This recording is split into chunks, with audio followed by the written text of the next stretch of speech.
how many he has. And some of those Allah Ta'ala has revealed in the Quran as well. And how were the previous nations destroyed? When a person goes against nature, person goes against the set system and pattern of Allah subhanahu wa ta'ala, then a time comes, first of all Allah Ta'ala gives respite. And then a time comes where Allah subhanahu wa ta'ala gives a wake-up call, gives a message. And the message of Allah is very silent. You know, they say in Urdu, they say, Allah Ta'ala ki lathi mein awaaz nahi hai. La ta'rifu as-sulh fi darbillah.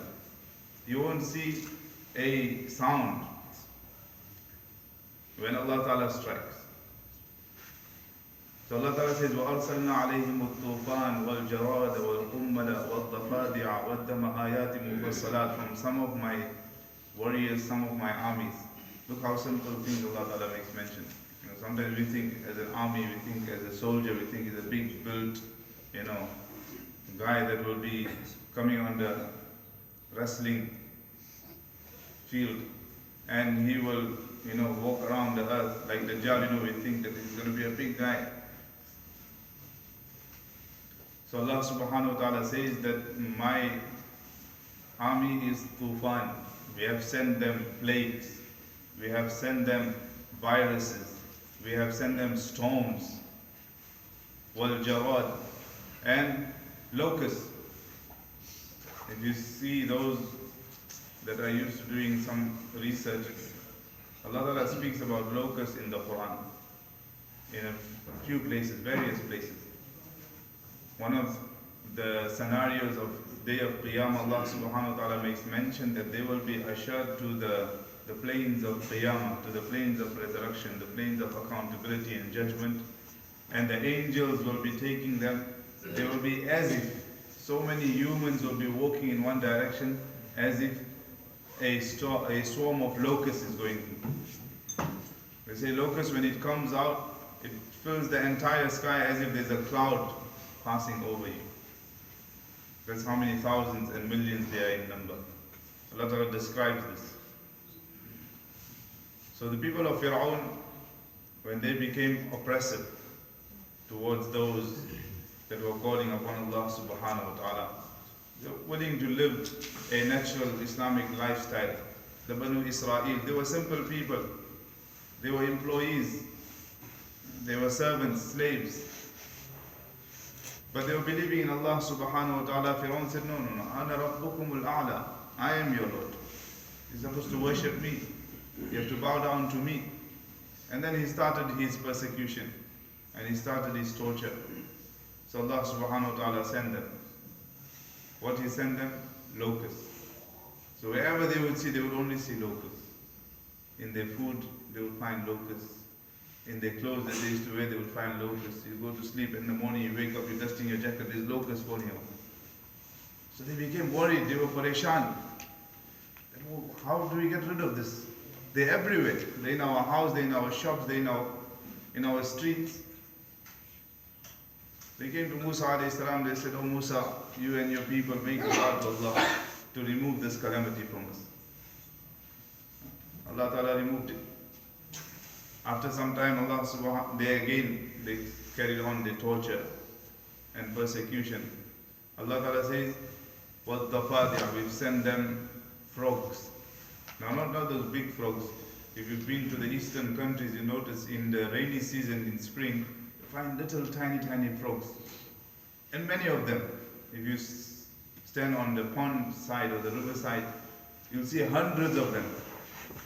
And some of them will even start jumping on your legs and everything.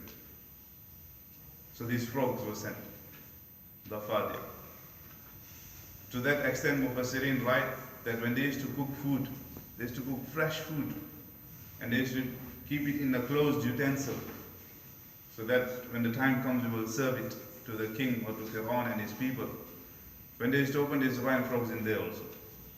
They would wonder, how did they get in there? So these are the junood of Allah subhanahu wa ta'ala. These are the armies of Allah ta'ala. Allah ta'ala says that you do not know. What happened to Abraha? We mentioned this before as well. وَأَرْسَلَ عَلَيْهِمْ طَيْرًا أَبَابِيلَ. When he decided to go and destroy the Kaaba, a king of Yemen.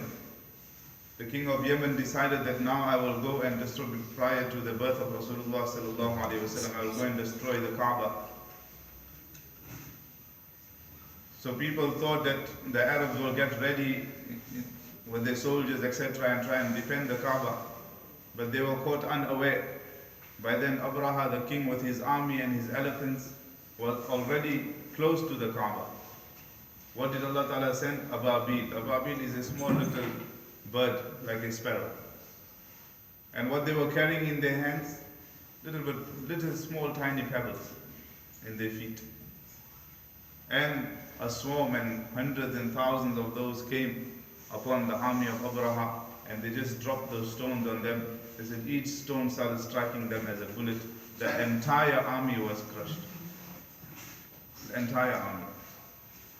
Allah Ta'ala makes mention of this in the Quran. Then Allah Ta'ala says, وَمَا يَعْلَمُ جُنُودَ رَبِّكَ إِلَّا هُ. These are but a few. قَوْمِ عَاد, قَوْمِ ثَمُود, قَوْمِ صَالِح. The nations of Aad, Thamud and Salih. These were destroyed in various ways. Allah Ta'ala sent wind upon them, tornadoes, hurricanes. To such an extent, it uprooted them from their feet, lifted them to the air and crushed their heads together. It's written in the book. This is the ayat of the Quran. Mufassirin have written. Then the nation that came after them, they said, we're going to build strong forts. We're going to carve our homes in the mountains so this wind and tornadoes cannot get us. So Allah Ta'ala sent them a sound, a loud screech. Some scholars say that it was a screech of an angel.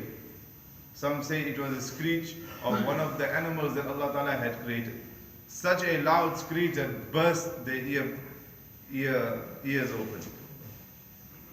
And they fell dead onto the ground. The trumpet. وَمَا يَعْلَمُ جُنُودَ رَبِّكَ إِلَّا هُ.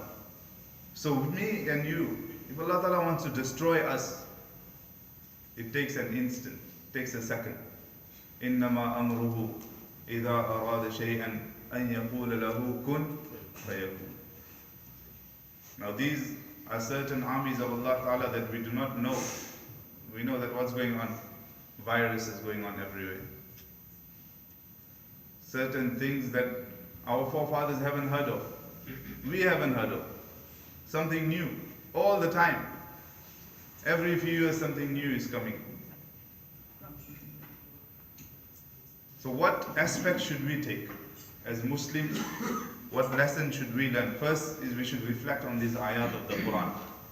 Open the Quran and search where Allah subhanahu wa ta'ala has written about the previous nations and what Allah ta'ala has written about the future.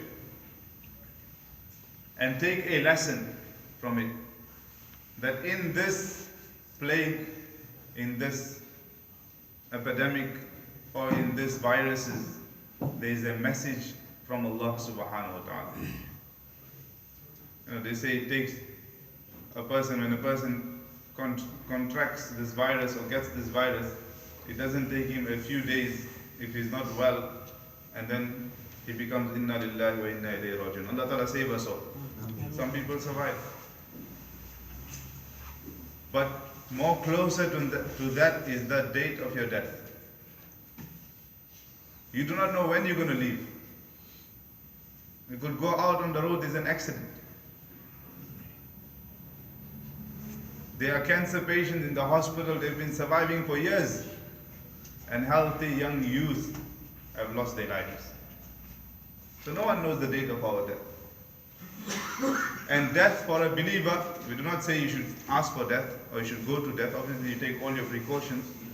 Death for a believer, Rasulullah sallallahu alaihi wasallam says, is a glad tiding that it connects the beloved with his beloved. Sahabah radiallahu anhum, when the ta'awun amwas which we discussed before, in the time of Umar radiallahu anhu, there was a plague in Syria, Sham, that entire region, Jordan, Syria, etc. So the plague was so strong that not a few days and thousands of people have lost their lives. They said approximately 20,000, and many of them were Tabieen and Sahabah. radiallahu anhu, including Abu Ubaidah bin Jarrah radiallahu anhu, Muaz bin Jabal radiallahu anhu. These are big Sahaba. Abu Ubaidah, Muaz bin Jabal, Rasulullah sallallahu alaihi wasallam said, أعلمهم بالحلال والحرام Muaz bin Jabal. The person who knew the most in the category of halal and haram, what is permissible, what is not permissible, is Muaz bin Jabal. Abu Ubaidah, Rasulullah sallallahu alaihi wasallam said, Aminu hadhihi al-ummah, that he is the most trustworthy person of this ummah. Hazrat Umar radiallahu anhu wrote a letter to Abu Ubaidah radiallahu anhu that, oh Abu Ubaidah, I need you for some discussions and meetings in Medina. Leave Syria and come to Medina. Now Abu Ubaidah radiallahu anhu understood that this letter, this meeting is just an excuse, but it's to get me out of this plague. So if it was you and I, would be happy. We're like, well, Amirul Mu'mineen is calling, how can I say no? But Abu Ubaidah radiallahu anhu replied, and he said, I am in the city where this plague has taken place. I do not wish to leave my people. I do not wish. What will people say? That just because he's the leader, he's left us, he's gone. He saved himself, he's left us in the epidemic. And it's a hadith of Rasulullah sallallahu alaihi wasallam that if you are in the city, then do not move out of the city. And if you are away from that land, then do not go into that land, unless it's for dire need or necessity. So he said, no, I cannot leave my people. When this letter reached Umar radiallahu anhu, he started crying, tears from his eyes. And so the people around him asked, oh, Umar, what happened? He said, I see that in a few days Abu Ubaidah will be no more. In a few days, Abu Ubaidah will be no more. Anyway, he contracted the disease, the plague. And when he found out, Abu Musa Ash'ari, his wife also contracted. Muaz bin Jabal, he also contracted. Sufyan radiallahu anhu, he also, Yazid bin Sufyan, he also contracted. These were big Sahaba. So he called his people and he said that this is an invitation from Allah. He wants to meet you. Imagine, what a glad tiding. You know, a time when a person will be depressed and a person will be, mourning and wailing to his destiny, what had happened to him.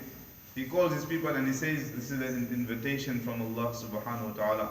This is an invitation from your Prophet and your Lord. They desire to meet you, so be happy about it. So my dear respected elders and brothers, obviously I want to carry on, but time doesn't permit me. The message is, we take all our precautions. Every precaution we have to take. There's a notice board outside as well. Ulama have said that in any virus, any plague, any calamity, you take as much precaution as you can. But at the same time, your reliance should be only on Allah subhanahu wa ta'ala. If Allah wants, your time will come. If Allah wants, you'll get the virus and your time won't come. If Allah wants, you won't get the virus and your time will still come. No one knows when we are going to leave this world. The ultimate message is prepare for what you are going to do. One Sahabi came to Rasulullah sallallahu alaihi wasallam and he asked, "Oh Nabi of Allah, when is Qiyamah? When is Qiyamah?" He wanted to know. So the Prophet sallallahu alaihi wasallam counter questioned him and said, "What did you prepare for it? You want to know when is Qiyamah, but did you prepare for Qiyamah?" So let us spend the time in preparation. Spend the time in tawbah. Spend the time in excess of sadaqat, excess of salah. Maybe we have some debts to pay out. Start paying out those debts from now. Make a project plan from now. Maybe we have some ill feelings or some clashes in families. Try and amend it from now. We do not know who we're going to see next. May Allah Ta'ala give me, you, and one and all the ability of akhiru da'wana and alhamdulillah rabbil alameen. From amongst certain precautions the scholars have mentioned, first and foremost is wash your hands. So simple, stay with wudu all the time. Make it a habit. In the morning you wake up, make wudu, you pray your fajr salah, have your breakfast, make wudu again and go to work. And then you break your wudu again, you go to toilet, make wudu again. So you get double the reward. First of all is that you save yourself by staying clean and pure. And secondly, you'll get reward from Allah subhanahu wa ta'ala, the reward of sunnah, staying in the form of wudu all the time.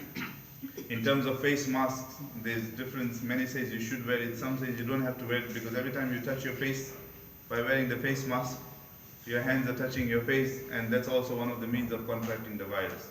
So I would leave it to the advice of the doctors, etc. Whatever suitable advice you feel, take precautions on that. In terms of the masjid, ulama have explained that we should try, if we have a cold, if we have a cough, if we have a flu type of symptom, let us avoid public places. And one of the public places is the masjid. Just so that we try and not save others, because imagine everyone is praying salah with ikhlas, and one person coughs loudly, what happens? Everyone's mind goes to the virus. So pray at home, inshallah, Allah Ta'ala will give you the reward. And then when you feel better, then you come back to the masjid. May Allah Ta'ala give me, you, and one and all the ability of akhiru da'wana, alhamdulillah.